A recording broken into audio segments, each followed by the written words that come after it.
Well, chat, Uber and Keg did introduce us the first map of this series to be some good old honest Valorant, and indeed we did get that, a 13-10 victory, but on the side of QOR versus TSM, where, you know, this is basically how we introduced this matchup, boys. We said that this was going to be an attack side where there was going to be a lot of defaulting, finding some great timings. It was a war attrition of both sides, though. I mean, we got some nice stuff going on. What happened? What actually happened on this map? I just... Dude, this map was so weird. Goddamn blur to me, honestly. Like, the start of every round is like really like to protocol. It's like as indicated on the label, and then we just have some super weird moments. Like TSM, I guess, like, I don't know how easy it is, right, for some of these teams to like put together like good like thrifty round strats on this map. I think it's pretty hard at this stage. I'd say the fact that QOR managed to do it on even one occasion is impressive, but all they did was like put a player close to like A main around the corner and just like try and double swing it. So I would not say that we necessarily saw anything,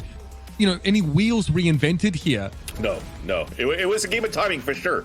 Because if you looked at the replay, like that op shot that we had on middle market all the way towards spawn when Sim was rotating, those are the type of plays where when it's like the most basic Valorant that you can play with this composition, it comes down to what angles and what space can you take advantage of. And that's one of the rounds where the trips from a proto was actually placed both trips for one unbreakable one inside B site and the other one for a trap kill towards B main, which then leaves middle open. That you had a position that stays away from the camera that still gets you a perfect vision on a rotate back towards spawn, and you capitalize on the kill. That's basically what had to come down to for both of these teams in order to win these rounds. There were so many audible cues and plays being called from both of these teams to allow for these victories to come in favor. But I think, Keg, the biggest nail in the coffin, though, was that round number 21 when QOR won that thrifty. It was pretty much GG because TSM had a broken economy after. Yeah, I think that plays into a big win con, too, from QOR over TSM, is that they were more willing to take adaptations. I think from the beginning of the very first round, TSM, they had a QOR game plan in mind. Man, they didn't really want to stray away from that, really, ever. It took multiple timeouts for them to start adjusting things a little bit, but QOR, going for that thrifty, they were more willing to play loose and much more malleable to what they had. Mitch, this still has to give you some sort of hope, though, seeing the results that it's only, quote-unquote, only a 10-13 loss for TSM when all of the first bloods went in favor of QOR. I think I saw, 16-7 on that previous screen in terms of first bloods? Yeah, and I think that like a big part of that is, you know, as you mentioned, Seven had a couple of huge clutch rounds, a couple 3K rounds, I think, to salvage things for TSM. But the fact that TSM are having to rely on that is probably what is more concerning, because like from a bird's eye view, it looked like a pretty uninspired map in general for TSM, or at least none of their game plans could actually be, you know, actioned on or, you know, put into action, because they're playing like a player down at the start of like every round. Not every round. 2 out of 3 rounds, right? They are at a player disadvantage. And I don't know if this should be so shocking when TSM won what? How many rounds on offense? Like 5? I think on offense, they got at least 4 in a row, right? Because they won pistol, converted bonus. No, the defense rounds, excuse me. Defense, I think it was 4, yeah. I don't know. I think it was 4 on defense. Yeah, it was definitely hard. It was one of those moments where you're able to find the perfect openings here when you're playing the attack side for even both of the teams, rather, right? I don't think that if the thrifty did not happen on QOR's side, this probably would have been a map that would have went extra innings on that first map in this series here at 12-12 going into that one. But at least for me, if you're looking at it as well from QOR's perspective, this is also when you're looking at that coaching staff, and I'm always going to give credit to someone like Ocean as the head coach and Slow is Cool as the assistant coach, where they built like a good roster and a good composition in the past with the Sage on this map. So they're okay of playing a default. It understands really the macro of how this map is played and approach it in a perfect style with the way that they do so in this composition. But that said, there's still a chance to come back here from TSM, because we're going to be able to move into their map pick. So they're going to be able to play defensive side on Bind.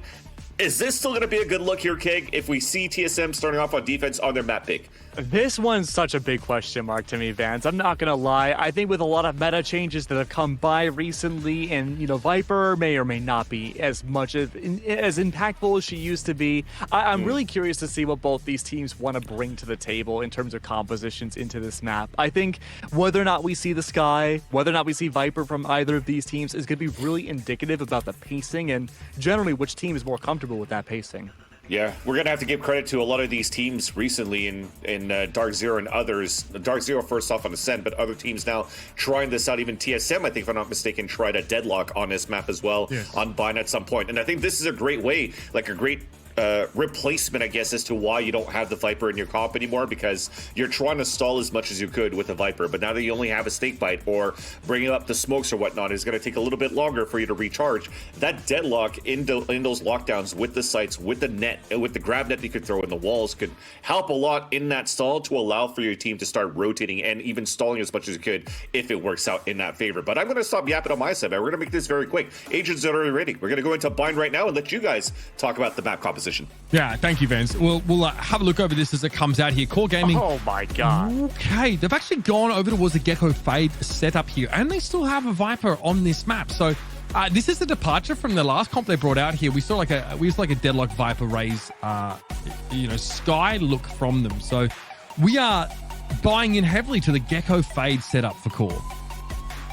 Yeah, I am a little worried about the Viper setup here, just because we've seen a lot of teams either really thrive against those defense, or I guess in Core's case for the first half, the attacking walls. But if we see TSM not get stalled out on whatever side they're on, I think that'll be a really big indicator about who can take this map away. This for TSM is a very explosive comp. You're looking at the rushdown smokes in the Brimstone, the deadlock post-plant utility, and that's for their attack. For the defense, they can use all of that util, most of which is regenerative, to push in, find contact immediately, and slink back in. That was their goal for Ascent. They didn't quite hit the mark a lot of the time, but I think they could do it here. Yeah, look, the last outing on Bind for Core was anything but inspirational. A 13-3 loss to Turtle Troop. Very, very average here. So, TSM, this is definitely a fertile opportunity to get yourself back into the series here after, an Ascent that they would sooner forget. But I would suggest that TSM's Bind has also not exactly, been mind-blowing. They played it a bunch in this second stage. Stage one was a pretty average one. But again, if they can take Oxygen to overtime on this map, this is definitely where they want to be. They beat Fluffy Amazon Blink here, so should be a three-mapper at this rate. Let's see if Core is on one today or not with this new comp. I mean, my big question going into this is, has Core done their homework with this comp that TSM has? That Deadlock, as great as she is a really big surprise factor for a lot of teams. If you know how to get around her already going into the match, that's going to put TSM at a big deficit. This Viper was so interesting, right? It's actually, thrown from the middle part of the map to basically just cut off the push out of vents onto the site. Can be refreshed, of course, but it's a little bit harder to do that reliably now.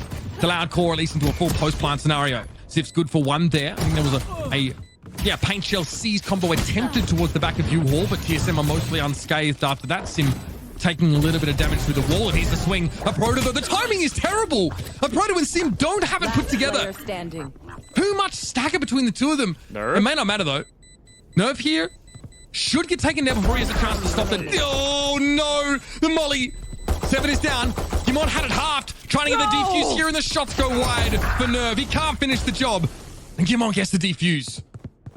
Very close call in the beginning, though, for both teams. TSM, though, I love the retake protocols. They were able to take back Lamp's control. They used the deadlock wall to stuff out a lot of the positioning that Core wanted to take advantage of early on.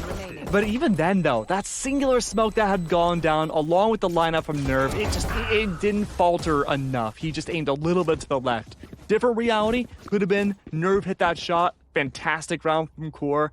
Was not the case. But now TSM, because they did convert that first round, they're able to ramp up this economy so much more now. I'm expecting a lot more aggression here. A Proto waiting for the peak, has grabbed that ready. Great timing here, waiting outside of Hookah.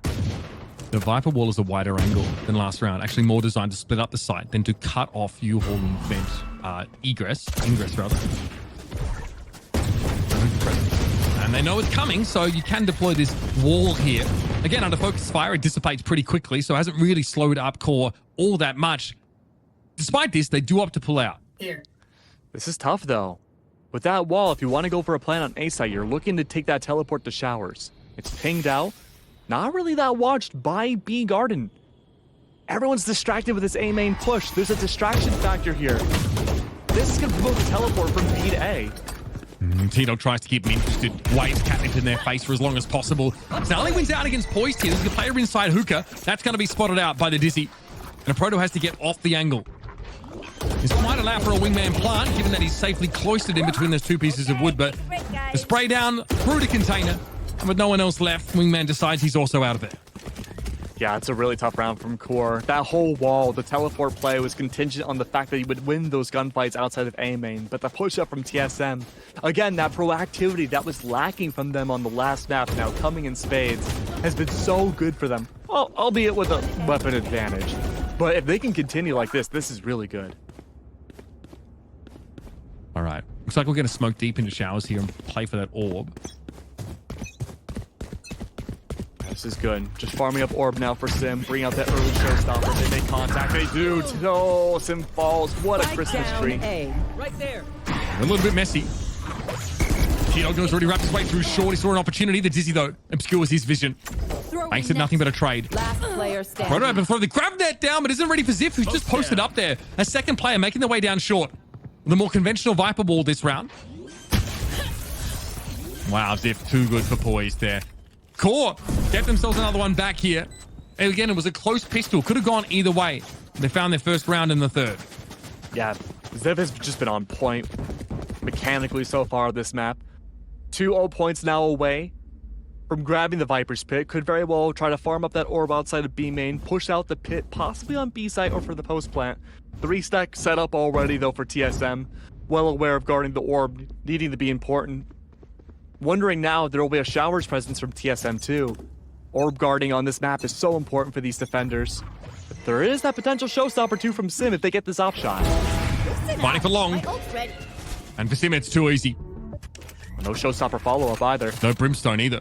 Pretty devastating to lose your controller with the first pick now. And I think QOR might end up just serving themselves up. Isn't a tasty morsel. Now we got a re-clear long. So all eyes turning towards Hookah if that's where any of the action's going to be. QOR have no smokes to put down. Yeah, this is rough now. They can't pick up that poison orb anymore. There's that wall in the way. They can wait out the timing. Sure, they have the Viper's wall to maybe scale their way towards the teleport back. Present still from Zeldris and Hookah. Could be trying to drive out these rotates and go for the TP. Very limited util to draw people back here. Oh my god. No way. Yeah, that is ridiculous. You can call, yep. Audible here, back over towards B. Now you can get deep, by the way, into elbow. Zeldris has such a good line here on Gimon, and he connects it. Paint shells to buy some time. He won't repost on the angle. There's plenty of time for Snarly, who I think was interrupted by a sonic sensor to get that plant. Now, does Zid have a lineup, though? Finding a way for the anti-rotate. Here's the teleport. Oh, there it is. No lineup. Good stall. A big distraction, too. What? I guess there's just not enough bandwidth here to send two players to find that one angle. So it ends up being a trade. Snarly has the antidote for this. Thrash is perfect in this situation. Gets cleared awful quick, though. Ziff has been able to make his way into Hookah. That small delay from the Gecko ultimate was big, but there's a wingman defuse happening here. TSM that almost got way too out of hand. The timing as Zeldris found there, threatened to unravel them in the round. But they recover with composure and get their third. Now there's a big lesson for TSM. They can't commit over rotations anymore unless they know definitively that's where QOR's execute will be.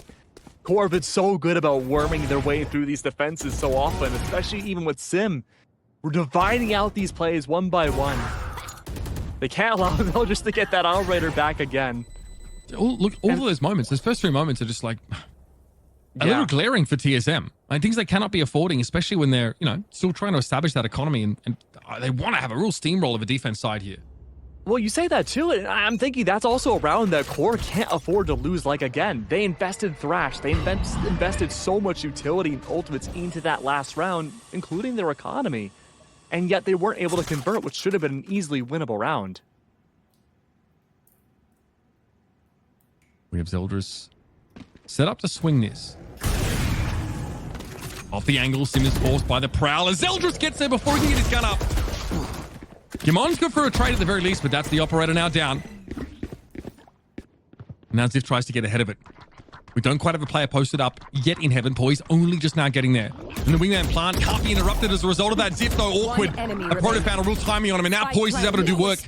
He jumps out of heaven. He did allow the wingman plant to go down, but it's just nerve. Caught inside a grab net, forced to crouch. Nothing but a sheriff to his name. The Trailblazer takes a chunk out of him. Operator lost. Someone should go pick that up inside showers, and they will. Could have been a very scary round loss from TSM. Another conversion for themselves. A little bit more money in the pockets of Core, though, getting that spike down. Ultimate's built up, though. 7-1 up now from Thrash. A Proto available with the Annihilation. Annihilation can be really scary on a small map like mine. Big benefit there, too, is that you wait to see presence. You go for the Annihilation, say post plant when there's so much chaos. Try to free your teammates out. They force their way out of their safety positions and swing. Perfect time for the rest of TSM to follow up and take them down. There's a lot of scary ults on the side of TSM that Core have to worry about. And they don't have the economy to squander away any of these rounds either. This round should be fast and explosive off of Nightfall from T-Dog. Core need to get back in the game. We're going to swing out over towards B long here. Covered by that brimstone smoke to enable the orb to be recovered. And defenders can pull back from behind that. Sim. Ziff knew something was afoot there. I don't know if he expected the operator to be present, though, so another great first blood here for TSM in the round. Boys, brought up that early flash. They know information outside showers. Prowler 2, audio given. Split push outside B. Viper gone now. Makes A site the teleport much more difficult to accomplish. This has to be a B attack. Nightfall comes out also. Yeah, the Sky Smoke's going to be good to cover up elbow entirely. Zeldris doesn't know there's a brim behind him. Will he emerge? Doesn't have to. In fact, he does. It is Gimon that answers the threat of Zeldris by coming from through that smoke. Okay, orbital strike thrown down. This is about to get a little bit messy. It's just snarly. Yeah, this is going to be a tough map for Core. I'm calling it now. Yeah, I don't disagree with that at all. Core, they have the right ideas. They know how they want to approach a round, but the actual executions and getting past these choke points was my big fear for both these teams going into this map. I thought for sure the Viper would have a little bit more of a presence in dividing out sites than we normally see, but it just hasn't been enough to move TSM away from their positions. And Sim comfortably now with an operator in play, that's going to mean so much harder to use those flashes and smokes to get rid of his positioning. 5-1. That was another buy round there for Core. Once again, they are dealing with nothing but crumbs. Viper's Pit, all they can really rely on here. Fine in a pinch, in a post-plant scenario. But they're facing down that showstopper from Sim, who has all that he could ask for and more. Is this out? Okay. Call for a timeout. Yeah, Core, now's the time to bring it. Desperately needed to change up these strategies here. Everyone's got to get onto the same exact page. First, figuring out how Sim wants to operate. Start of round, take him down if need be. Just find a way to comfortably get past these choke points on bind. And this map, lacking a mid, makes it so difficult to find a safe way to split push in. No matter where you go as an attacker, you're dealing with a linear funnel. And the fact that these shots, these kills from Core have been very inconsistent this map makes it all the more difficult. That pressure goes on the Zeldris. He's the one that needs to become activated for the team. That's a big part of why that we saw Viper to create a virtual third lane on this map by throwing a wall that sort of cut A short down the middle. You could sneak into U-Haul, you could swing the wall onto the site, and then of course you could come out of showers. So that gave you like a virtual third lane on A. A little bit harder to do that now, but that's still the setup for Core. This very Viper wall that allows for that, breaking up the site just a little more. We saw some experimental ones earlier on, Core throwing diagonally from I like that. Ziff is standing right now. Yeah, especially if it's like more single use. Like it's similar to how you'd use it on Breeze to get in and onto that site. Oh, Zeldris, there we go. Great change of pace, full lamps control. That's what you want if you attack A. Very hard position now for TSM to retake. They're just concerned about a push here. He also wants to probably bait some attention into U-Haul. We can get full value out of that judge, but TSM are not biting. They know that this is a save round. And they know what Zeldris is going to do on that raise when he's strapped for cash. They have to cover 7 here, but they don't have the best angle to do it. But the player inside U-Haul had nothing but a judge, so no capitalizing on that. Looks like the Annihilation found absolutely nothing. Sky's out. Oh, they still gave Zeldris something to work with. No one cleared it. TSM eventually able to get rid of Zeldris and that judge, but the damage is already done. We're in the post part now with the molly on site. Sim cannot stand there. and might get caught by the player. Nerve pushing up here. He has to pull the operator out real quick, and the shorty fortunately does the dirty work for him, but it's traded back. Advantage to Core, but TSM, with the help of Gimon, at least able to shut him down. They won't have the time for a defuse. It's a scary round, though, for Core. Their entire team comp is based on taking those A site fast. Well, we talked about the Viper Wall, good for dividing out the site, but on top of that, too, you have Brimstone, double controller. Great way of dividing this map, this site into 2/3. That's all you need as an attacker to reclaim it. Make sure you can hold on to it, too. And the fact that it came so close to these 1v1s again, premature Molly, too. Well, somewhat premature, I would say, from Nerve. Still allowed them to win out the round, but had it just been the Molly in the 1v1, I don't think that would have been enough. All right, though. Fast push again towards Core. Big sonic sensor setup now on A. Very, very big follow through.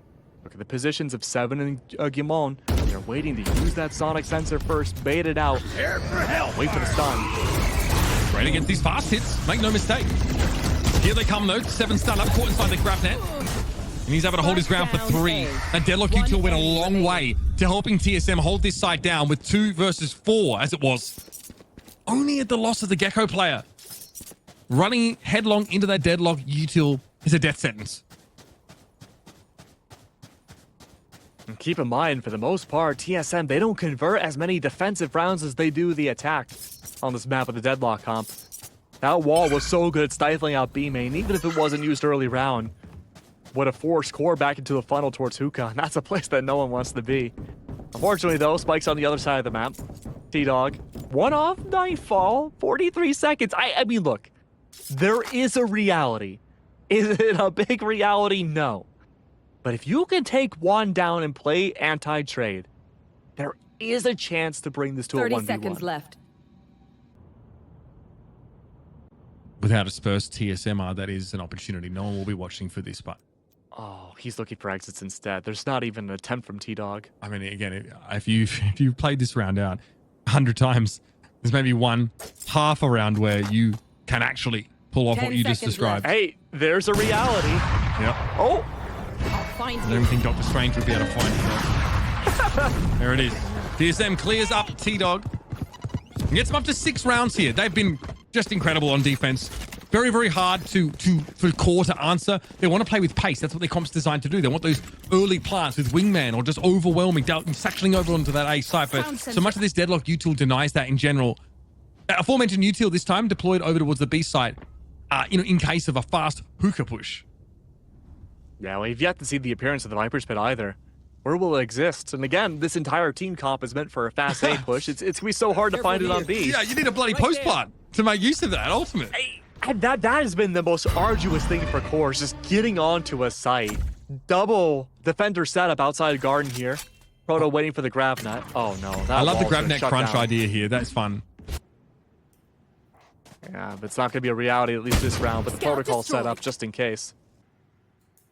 Core know full well that there's a double face there at the top of B long, so that is intentional to funnel Core into Hookah and all this There's my utility. buddy. Oh no. But there's no flank utility from Core either. They can get flanked every round if They they have none play of it the map. this slow. They have 0 of the map here. Face They're your waiting off the fear. nightfall, but they don't know about the sonic sensors in Hookah. And here's Wallace in response. Give you so much early warning. The first sonic sensor is for the early warning. The second is to play off of, apparently. They get through Hookah, but here's Timon, and it's good for 3. And yep, you see the deadlock involvement in every one of those kills. Once again, TSM astutely funnel Core into all of their anti-rush util, and they take full advantage. You can only hope now, 30 if you're seconds Core, left. that maybe you can have a better luck on your own defense. I have to only worry about the deadlock. Big win con will have to be make sure they don't get on site, but I mean, we've already seen for Core, that's kind of a big issue. Man, that was Forte. that was so sick. Yeah, I want to see from Gimon's perspective. I don't know how hindered Core were when they came down out of Hookah.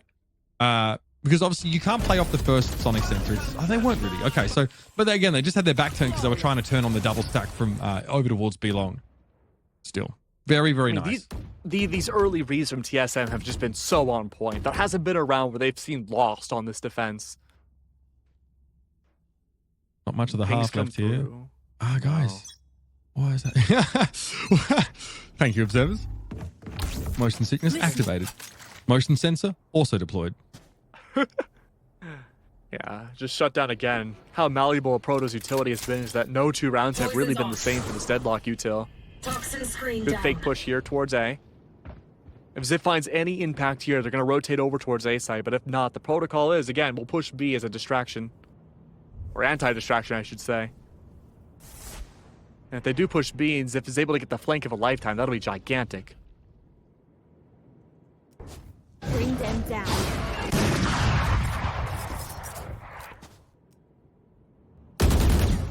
All right, they were waiting for that hookah push. Ziff snuck in there. How well has he sold this? Decently, but the wall still comes up and they want to cut Zeldris off from the rest of his team. Hang about. Oh, no. Oh, this is ugly. They've only got so long before the smoke dissipates and now Zeldris will be revealed. Proto lining up a grab net as well. He does get it down. They are caught inside of it. Oh my goodness. And then the orbital strike claims them. Snarly falls. One enemy. Timon going to be snarled up himself, but it doesn't matter because the Proto has the off angle. Oh man, this is a showcase of just what Deadlock can do when you have good early warning and info. I mean, wow. People were writing off Deadlock so much when she was first released, but the power of her is that you don't rely on her as a traditional Sentinel. You're looking to play purely anti-entry in a raise meta, and you're looking on the attack to play pure anti-retake in a meta where, again, speed and space creation is everything for a lot of these teams. And then, hey, you get that job done, you essentially have a free duelist who doesn't need to be hindered towards anybody else with their utility. Like into the orbital strike as well. Like, man, insult and injury in equal measure. Oh, sin. I think the Prowler, Prowler can reach up there. Trailblazer mostly can't. It's hard to push the raise off that angle normally, but this is dirty stuff. Zeldris! He doesn't know. He's unaware. Well, that would have been a freebie. Sim Planted. may not realize how fortunate he has gotten. However, deep penetration into the site by Core doesn't matter because bam, Sim whips out the shorty. Unbelievable. TSM are going to roll this map. Holy. I would pay very good money to hear core comms this round. He's in labs! Bro, he's in labs! Last round in the half. Oh, what? Ugly. That was a major misplay. Yeah, look, unfortunate. I guess the issue is there as well as Zeldris can't do too much with that positioning towards Vents. He's like, oh, I have to go to U-Haul now, and sort of gets caught. Yeah, that's so unfortunate. He's Yeah, like but back you didn't in fully there. clear it. Yeah, just a slight. Oh, I love that. Block the molly. Huge fan. Oh, way back in the old days when there used to be a lot of poison orb lineups from the attackers, you would just see people just jumping around, start around, trying to body block it. Hey, huge opening pick now. Brimstone now gone. Those are the smokes of TSM removed. Not as much of a stall. And Sim wanted that so badly. Spike dropped. TSM are getting impatient now, pushing up so much. They know it's the last round. They're handedly in the favor here of this defense. If a player swung out of boot here, TSM taking such aggressive angles. Nothing yielded though from Poise's position. Yeah, now we can chase this in with a thrash. Poise with the fear of God. Snarly not setting up to try and recover Thrash necessarily, to try and make his way in. Yeah, Poise tried to get out of that covering angle after getting rid of Thrash, and Zeldris is waiting for him from Octagon. Finally, signs of life here from Core. The third attacking round would be great. Could have been so much more. All it really took there was TSM overextending themselves and taking these very ego picks. And now the side swap. This is where things get interesting. Now, we talked about the double controller from Core and how they could have had so much impact on A side going fast. And while they did for some rounds, it wasn't consistent. But now with that double controllers on the defense, they can play super stall heavy. The win con now for TSM is that they need to disrespect both of those controller smokes. They have to say, you know what? Brim, let's bait out your smokes early. We can rotate. We can double back. Viper wall, doesn't matter. We push through it. And that's where the deadlock might come in handy, too. You have double flashes, too. You have a lot of post-plant utility here. Core cannot allow TSM to get on site in any capacity. So much of our conversation has been about how like Deadlock really gets to come to her own on the offense side, right? To shut down these retakes. We really got to see what she can offer you defensively. It's just not as face up. It's just not as obvious, I think. But funneling people into routes that you have covered with that util and then, turning around to capitalize, that is something that TSM did extremely well. Looking like a completely different team from the first map. They looked uncertain, slow, scrappy. Here, they have a very clean understanding of what they need to do. I mean, it's their map after all, makes sense. 7 here makes sound. He does go through that stim briefly, but backs up as the utility is drawn out of the defenders. They're going to have another crack at the here. Grab net. Slowing Zeldris down. He can't even hold the angle properly. Ziff and T-Dog give a good account of themselves. TSM trying to swarm over the site here, and Ziff shuts down that Dizzy and buys time for Nerf to come in. All right. Bare minimum for Core achieved here. Pistol gained. Yeah, really solid round coming out from Core Saver. Great read early on about the fast push coming out from TSM side. And going to what you said before, you know, the difference between last map to this one from TSM is that it really felt like, there were a lot of rounds where TSM, especially on their defense, they looked very uncoordinated on Ascent. The comms weren't necessarily there, a lot of solo peeks, dry swings, no real follow-ups.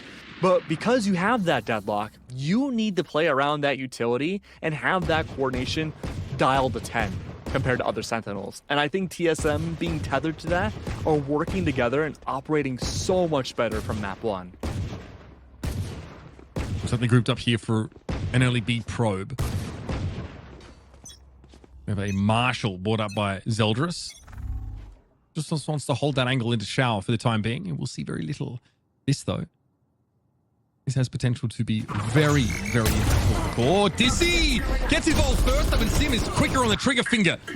Messy stuff here, but now playing out from that TP. TSM lost 2 players, gunned down as they tried to reinforce that hookah position, but Zip holds his ground. It's come on, just swing into it.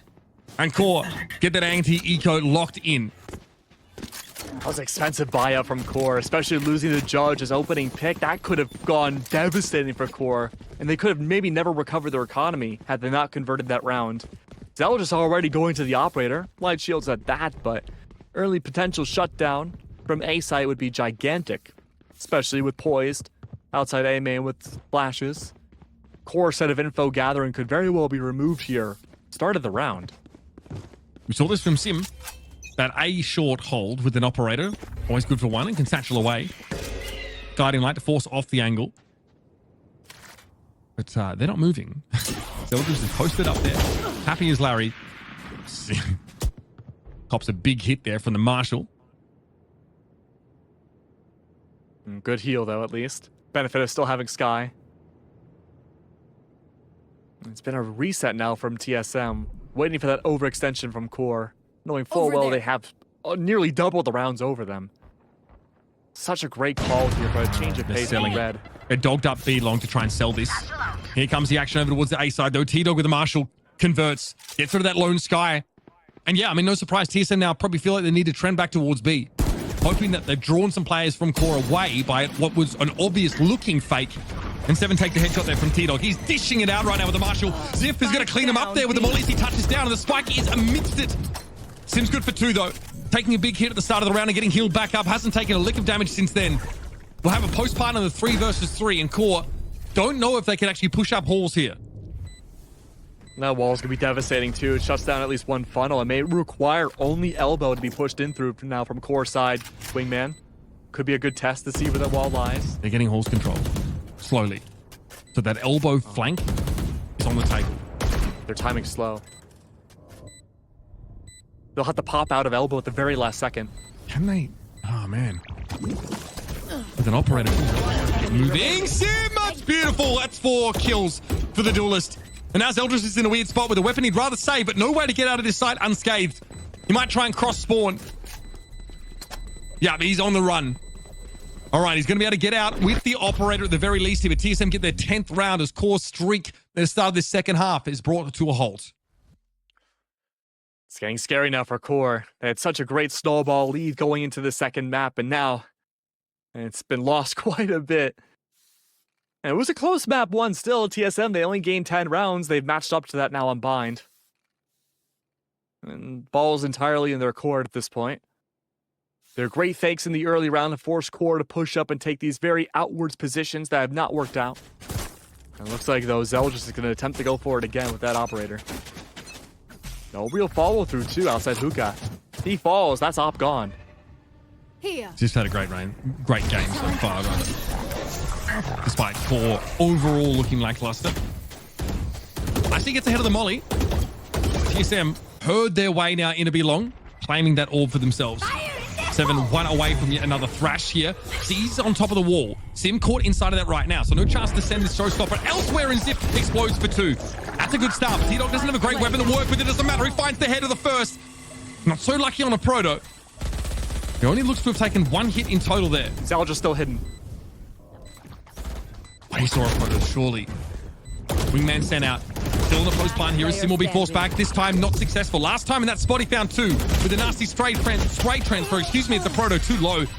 And that's a very relevant range for the Stinger to go to work. Core quickly shut TSM down and get back on the winning side. It makes me wonder now, Core, Zeldris was never discovered that round with the op in Hookah. I'm wondering now, will he hold that same position again this next round? He can't be countered. It won't be expected. Or is he going to switch it up? It looks like he's heading his way over towards Hookah once more. TSM, there is a solid chance they double down and go for B yet again. Oh, but no, instead he's going to change his position and go towards Long. Not a bad idea. But the fact that he remained hidden for so long in Hookah shows that TSM, they were more willing to take the direct push. They're fighting. I guess they're fighting for orbs pretty heavily here. We've seen that TSM really value those. They've already got that Thrash up for 7, but there's a couple key ultimates here that they're trying to accrue. That's a really good call. And there it is, Prowler outside immediately. Yeah, and they played aggressively towards Showers as well, did Core. Oh, look at this, though. Completely unknown, ignorant to the fact that there's a 3 push inside of Hookah. One of which is the Gecko, spike in hand, waiting to use that Wingman directly on site, and has Thrash to clear out Garden. Oh, okay, that might just seal the deal. They know everything now, at least about this B site. Ziv can double back though, and Sim was the only player actually out of Hookah. What? Okay, Gimon loses his head amidst the action. It'll be a Wingman plant at least, and Poise now makes Zeldris the only player on this side of the map. Awkward for an operator holder, and he's going to take it elsewhere. Does get caught by Thrash, but there's no chance to follow up as he had already made it through the TP. He's out of commission. It's a 3v3. He could take the Hookah TP, but it's risky with an op. Oh, I'm surprised he's doing it. Oh, he's got no idea what he's walking into. Yeah, Poise was there. Late timing through Hookah, to be fair. Wingman's going to go and check holes here. Going to run into that Gecko. 7 will be waiting for them here, and this time, yeah, much more comfortable for TSM. Looking to pave the road to a map finish here. 2 versus 2. The time is not on their side, and 7 can just wait. Enemy remaining. That's 3. Now, Core going to try and get at least one of their guns out of this situation. They can buy 2 more, but otherwise it's looking a little grim. I mean, at this point, look, your Core, you might start looking towards map 3 to see what you can do here. This whole series has been just a battle of timing. I think Vans alluded to that too after Ascend, is that the timing for both these teams has really dictated what the push and how aggressive they are and what they look like. Annihilation's available for a Proto. Haven't seen that as an entry tool just yet, but it's very well a possibility. Seeker's available too. There's more of a gamble stack capability outside A, so using those 2 ults beginning of the round doesn't seem like an impossibility. Farming for ults here could be great for Gimon if they want to go for at least 1 to get their orbital strike. Big gather around out A main. Seekers are first, Annihilation just for 1 second. Fast in for TSM. Satcheling towards U-Haul here, as opposed to the side itself. Trailblazer goes ahead of him, but of course that Nightfall here has interrupted things a little bit. Core had some ultimates of their own to use, and they also have a Thrash after the fact. Nerve keeps his. Plays up against the wall there as the smoke clears. And eventually that wall's going to be brought down now. A Proto, they're ready for that reflank from Zeldris. Still 2 rifles available for Core. Must win round for them here. Must win. Absolutely. Timing's so slow. They're waiting for some sort of call. They're waiting for the smokes to dissipate. They last for a long time. Frustratingly long, Max. Eventually this wall does drop. You're going to get caught with Util in their hand. Come on. Great intuition to play close here. Orbital strike means Zip has no way in, and guess what? We're back to Save Town. Oh, I don't want to go to Save Town. Yeah, well, blame your mother. Dad! Yeah, keep your seatbelt on, kid. And stop asking me when we're going to get there. We're already there. I want to go home. 12 rounds for TSM. Yup. This is such a tough ordeal now for Core. This is, like you mentioned, this is their map pick. And Core has never been the best on this map, I would say. But 12-6 now. A timeout could come out here. It's hard to say. I mean, at this point, 6 rounds in a row. Any adjustment whatsoever, even if a string of rounds have begun from core, TSM just makes one adaptation and we go to map 3. Couple set play opportunities here. You can obviously try and play off the seas with this orbital strike. You have Thresh available defensively. So it's going to let you probably scout an extremity that you don't otherwise want to check yourself. Over there. They're have to bring it through showers. Early Viper spits out now, blocking out that There. lane. As soon as contact's made showers, to bring Thrash through the shower Right TP. here. Not much you can do here now. You don't have a TP to dive through if you're TSM. You'd have to go through the Viper's pit to get a route over towards Hooker side. But if you are too slow and you fight for this too obviously, that means there's an orbital strike opportunity for Nerve, who's obviously not in the vicinity right now, but and it also won't be able to be used to deny a plant. Sometimes we see the orbital strike just to kill Wingman, which feels like overkill, but it's an option. There's a lot of tools Core have at their possession now. Snarly, not opting to go for that Thrash TP setup. Biding for their time now. Of course, the Viper has to stay within the pit. One has to guard the Viper as well, just in case there's the shower crunch. This push from Snarly here. This peek towards showers. I'm sorry, long will be everything. And Snarly falls. That's one nail in the coffin right there, Mitch. This is going to draw Nerve back over towards the B side, though. That player peeking out of Octagon, getting caught. 30 seconds Viper left. ball thrown up here to allow Nerve to get in and onto the side. They still, For the orbital strike? you're not convinced. Okay, Nerve finally. Okay, Nerve doubles back for a moment here. This might have costing that position, though. Now he'll be spotted trying to enter the site, and yeah, he has to back up. Zeldris here, lucky they had him entrenched inside Hookah. This might derail TSM entirely. All thrown up towards elbow, but this position right here, Hookah, this is everything. My territory. Zeldris looking to swing off that. Okay, we have a cocooned player, but Zeldris plays ahead of it. Now she'll be able to release the Zip. Eventually. And yeah, Zip pops out of the cocoon and gets the job done. Sim brought down after he threatened to cause problems and Core stay alive in the map. Very scary. And we talked about exactly that interaction with the Annihilation. You send out one of your teammates, the other one's forced to swing their save their teammate. Luckily, though, Zeldris was there to remove away a Proto into that round. A good way of keeping themselves in the game. Love explosions. But again, look how many ultimates were used. Orbital Strike, the Viper's Pit. Snarly still gets to keep Thrash into this next round. And that was a very costly one before. I mean, they gave up long after losing the player there, right? Zeldris just saying, right, well, I need to play for some really ratty positioning here. Because Nerve was unconvinced about where that was going. All round, Core have a good comp for getting that information, right? They do. They have the Gecko. They have the Haunts to play off of here. Also the Prowlers. And they still don't know where TSM is going.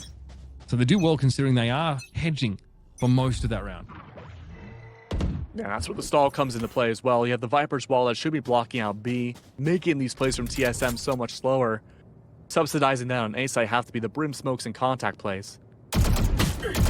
Oh, very dangerous game from Zip.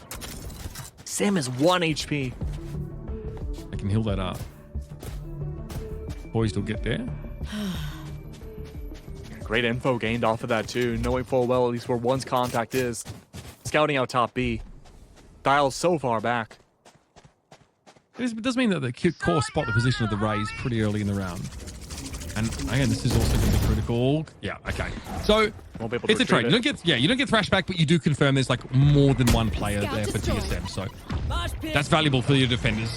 Mosh Pit to slow them up a little bit more, but mostly it's been disrespected by TSM. They actually have a player into Hookah. I don't know if Snarly realizes how far in Sim has gotten. Wall's going to force him out to the side, and yep, Sim finally comes out of Hookah, descends, and they've got the wall set up now. So here's that attack side deadlock, proven to be a little bit oppressive. Decent position from Heaven to play from Sim, aware of it, not exposing himself to it, and a Proto knows there's a flank potential. It's Showers that's uncovered thus far. Nerve needs to group up with these two players in Showers and make something happen for Core to stay alive. That's a good start. Nerve catches a Proto, he's on the swing. 3 players swarming over the site, and Nerve finds yet another one. That tower position, so powerful thus far. Just a tickle there on the site. Poised able to go for one, just the one. And Core have an opportunity here. Picking one as the backstab. Great trigger discipline. Showstopper goes awry. Zeldris loses his nerve. 10 HP to stay in the map. Then they might be asking for too much. Dizzy obscures his vision, and 7 puts him out of his misery. We've got a tied series now as TSM snap back on their bind. Woo! I mean, just as intense as Ascend, we're seeing a battle of wits and a battle of timing, rotations, the fundamentals between both teams to see who can get better of the two. Both teams, they had one side where they should have excelled at, and we had seen, again, attacking rounds. TSM looked really dang good. Yeah, look, really happy with that. The way they played the map out, the compositions were excellent. A far cry from the first map. It's quite crazy to see how different the difference in confidence rather for TSM between those two maps. And it makes this Icebox decider that much more interesting. Stick around for that. We're going to discuss it a little bit more before we jump into the game. But for now, going to a break, so don't go too far. This would be our last map of the day here between TSM and, of course, this core team still searching for a series win.